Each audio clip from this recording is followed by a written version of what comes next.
कैथल में लगातार कांग्रेस के प्रत्याशी आदित्य सुरजेवाला को भारी जन समर्थन मिलता जा रहा है। आज उसी कड़ी में कांग्रेस के महासचिव एवं सांसद रणदीप सिंह सुरजेवाला के नेतृत्व में रविदासिया समाज द्वारा खुरानिया पैलेस कैथल में अभिनंदन एवं स्वागत समारोह का आयोजन किया गया, जिसमें रविदासिया समाज द्वारा कांग्रेस के प्रत्याशी आदित्य सुरजेवाला को समर्थन दिया गया। वहीं सुरजेवाला ने कहा कि आपके समर्थन और आशीर्वाद का हम हृदय से आभार करते हैं। वहीं रणदीप सिंह सुरजेवाला द्वारा भाजपा पर हमला करते हुए भाजपा के खोखले आश्वासन, खोखली व्यवस्था पर जमकर निशाना साधा है। वहीं सुरजेवाला ने कहा कि भाजपा ने हरियाणा वासियों की उम्मीदों की बलि चढ़ा दी है। जगह जगह नाउमीदी की दलदल है, इसलिए बदलाव की बयार है और जनता इस बार कांग्रेस की सरकार बना रही है। कोई किसी ने ले ली, कोई किसी उद्योगपति ने ले ली, कोई अडानी ने ले ली, कोई अंबानी ने ले ली, कोई किसी और ने ले ली। उन सब में आरक्षण खत्म। उन 78 फैक्ट्रियों के अंदर लगभग 5 लाख नौकरियां, 2.5 लाख तो रिजर्व थी, 2.5 लाख खत्म।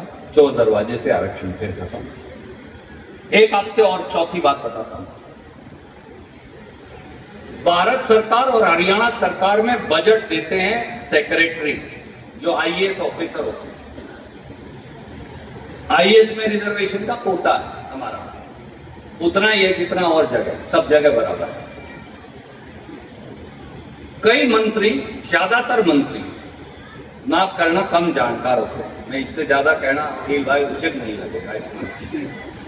तो सेक्रेटरी फैसला कर देता। मेरे पास तो बजट आता था तो मैं बढ़ाता था, मैं फैसला किया था। ये इंदिरा गांधी पेयजल योजना जो एससी समाज के लिए आई, ये इसलिए आई कि बजट में बनाया करता था। प्लॉट वाली योजना इसलिए आई कि बजट में बनाया करता था। मैं तो अपना बजट खुद लिखता हूं, पर हर मंत्री नहीं लिख सकता। ये क्या करते हैं अब, इन्होंने joint secretary, director, deputy director और सेक्रेटरी, उसकी नौकरी सीधी भर्ती शुरू कर दी। सीधी भर्ती, ये रिजर्वेशन वाली नहीं। भाई कोई बीजेपी का बंदा है, यहाँ पे दुकान करने लग रहा है, उसको आईएएस अफसर की जगह लगा दिया, ले जाके सेक्रेटरी। उसको लेटरल एंट्री अंग्रेजी में कहते, मैं जान करके नहीं कहा था क्योंकि हर आदमी नहीं समझता। लेटरल एंट्री कहते मतलब डायरेक्ट भर्ती। उन्हें सीधा उठा के, किसी को सड़क पे जा रहा है स्कूटर वाला, इसको उठा के सेक्रेटरी लगा दो भारत सरकार में, अपने बंदे लगा दो।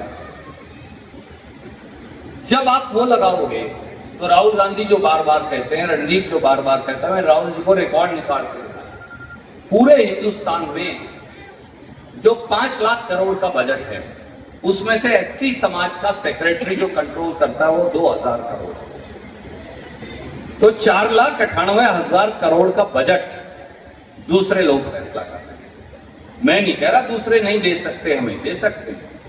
हर आदमी रणदीप सिंह सुरजेवाला नहीं हो सकता।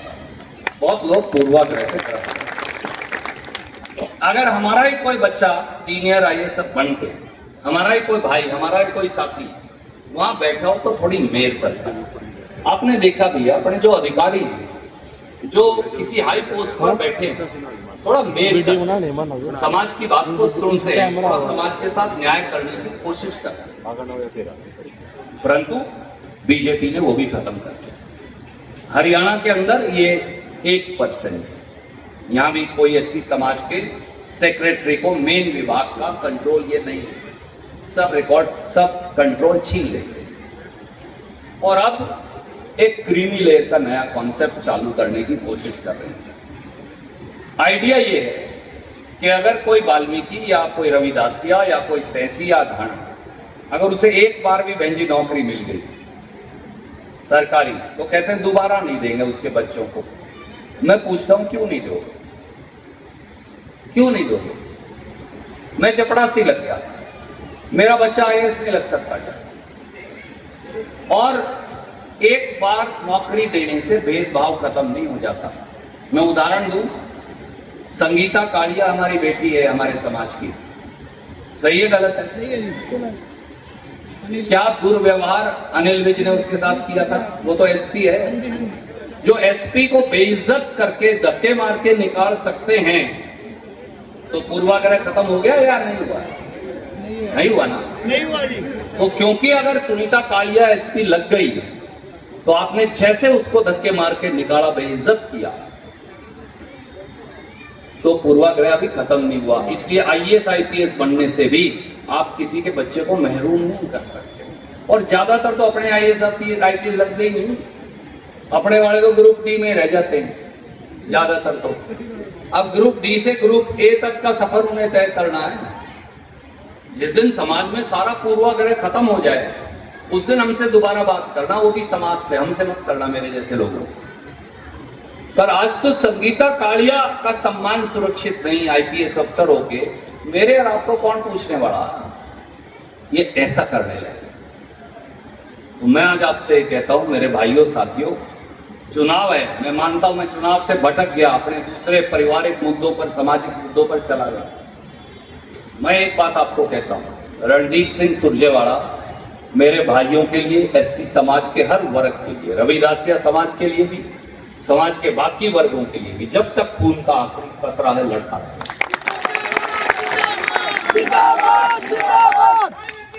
मैंने जो 2 स्कीम कर्नाटक में लागू करी थी, आप घर जाके बताइएगा, कांग्रेस पार्टी ने, खड़गे साहब ने वो स्वीकार लिया तो यहाँ भी लागू करेंगे। एक स्कीम थी कर्नाटक में 1 करोड़ 11 लाख घरों को मैं 200 यूनिट बिजली फ्री देता हूँ भाई साहब। उसका फायदा किसको हो रहा है? सबसे ज्यादा जो गरीब है। गरीब कौन है? 90% में तो एससी समाज और बीसी समाज है, 10% में जनरल कैटेगरी के गरीब भी आते हैं। तो वो यहाँ पे 200 से शुरू करेंगे और 300 तक ले जाएंगे, बिजली यहाँ भी माफ करेंगे।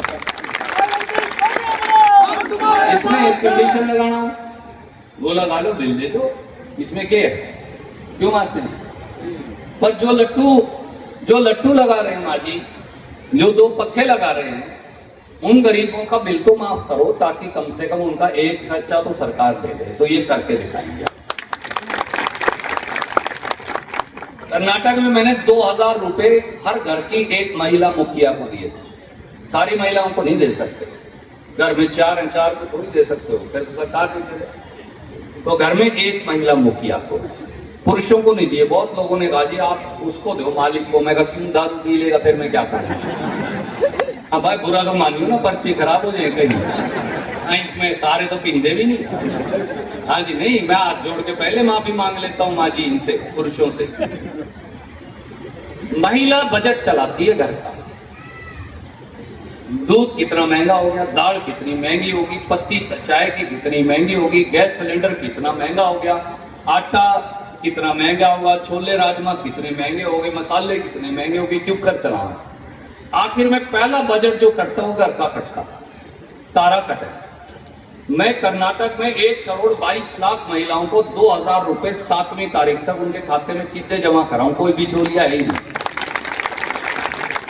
सब पुरुष रोड़ा पाते हैं नंबरदार, बहुत। यू सुरजेवाला ने हमारे घर में इसको कसम बना दिया, लगाई तो ये कर दिया वो, तो जैसे आपने कहा करें गांव में गोली गोली बात बहुत कहते हैं मुझे, मैंने नहीं सुनी। 5-7 गाड़ भी काटते मुझे रोज खड़े होके, ये सुनती नहीं मेरी, इसके तो सीधे खाते मेरे पहिया वगैरह वगैरह। मैंने कहा तुम क्यों सुनानी, तुम इसको 2-5 हजार और दिया कर, 2 अंधेरे 5 दिया कर, अगली भी खुश रहेगी, बढ़िया रोटी घी डाल के खिलाया करेगी। क्यों दुखी हो रहे, ला सीपी अपने मौज कर। तो जो यहाँ भी करने वाले हैं, मैंने कहा था 1000 रुपए पे मैंने कहा शुरू करो, बजट देख लो। वो हर सरकार का अपना 24,000 करोड़ लेते हैं, 24,000 करोड़। और मैंने काउंट करवाया, 82% SC/BC को मिल रहा है, 82%। उसमें लगभग हर घर कवर हो, सारे घर कवर हो, 98-99% घर कवर है SC/BC। तो हर आदमी को यहाँ भी एक कोशिश कर रहे हैं, 1000 पे शुरू करो और 2000 रुपए तक घर की एक महिला मुखिया के खाते में डालें। खड़गे साहब मांगने अनाउंस कर दिया। मैंने कहा सरकार चलाने के लिए बाकी बजट बाद में देखेंगे, जब तक लोगों को मालिक और हिस्सेदार नहीं बढ़ाओगे तब तक काम नहीं चलेगा। अब आखिरी बात आपसे कहता हूं, बस आने वाले बहुत लोग आएंगे, ये लोग वो हैं जिनके मन में आपके प्रति उल्टे जरासीम है। इनको गरीब आदमी में से बदबू आती है, अगर मैं माफ करना, अगर मैं कहूं, इनको गरीब आदमी के हक छीनने, इन्हें गरीब आदमी को दबाकर ही आनंद आता है। पर अब गरीब आदमी बराबर खड़ा हुआ, वो डरता नहीं, झुकता नहीं, दबता नहीं, किसी के बहकावे में आता नहीं। मैं आपसे हाथ जोड़ के एक ही बात कहता हूं, हर वो वोट जो आप कांग्रेस पार्टी को देंगे, आपके अजीज आदित्य सुरजेवाला को देंगे, वो बाबा साहब की सीट को मजबूत करेगी और मुझे ताकत देगी, और आपके इस अजीज को ये ताकत देगी कि वो मिलकर आपके साथ आपकी लड़ाई लड़ सके। मैं आज आपसे वचन देकर जाता हूं, जब तक रणदीप सिंह सुरजेवाला जिंदा है, मेरी बहन शैलजा और हम दोनों मिलकर लड़ते ही लड़ाई। जब तक हम जिंदा हैं, हमें किसी से भी लड़ना पड़े, आपकी तरफ कोई आंख उठा के नहीं देख सकता, ना हमारे आरक्षण की तरफ, ना हमारी कल्याणकारी योजनाओं की तरफ। और जिस दिन आपके भाई के हाथ में कलम आ गई, उस दिन मैंने बता दिया, 2 तो ये करके दिखाऊंगा और मेरे मन में ही है क्या क्या करके दिखाऊंगा। तो एक एक वोट आपके अजीज आदित्य सुरजेवाला को डालकर, और अपनी अपनी नहीं, माफ करना, गांव में किसी जमींदार को अगर कह दोगे, शहर में किसी दुकानदार को कह दोगे, आपकी बात टाल नहीं सकता। आप कहो लाला जी हमेशा तेरे कहने से देते हैं, हो भाई चौधरी साहब तेरे कहने से देते हैं, आपकी बार हमारे कहने से हमारे बेटे को दे देते हैं। आप देखना 80% लोग आपकी बात मान लेंगे। तो मैं बस मैं उनकी तरह नहीं हूं, आपको पता है। मेरा साहब ने दरखास्त दी, मुझे बस दिखाया, लीला एक बार 51 लाख बोल गया, फिर 51 लाख बोल गया, 51 रुपए नहीं आए। सही है कि नहीं? जो अपनी रविदासिया बड़ी पुरानी चौपाल है। मैं आज आपको कह के जाता हूँ, कितने रुपये लगाई उतारी छूट है, मेरे से मांगी हो भाई। मेरा साहब दस्तखत लिख के ले आइए और मेरे खाली कागज पे दस्तखत करा के ले जाइए। राम राम, जय हिंद।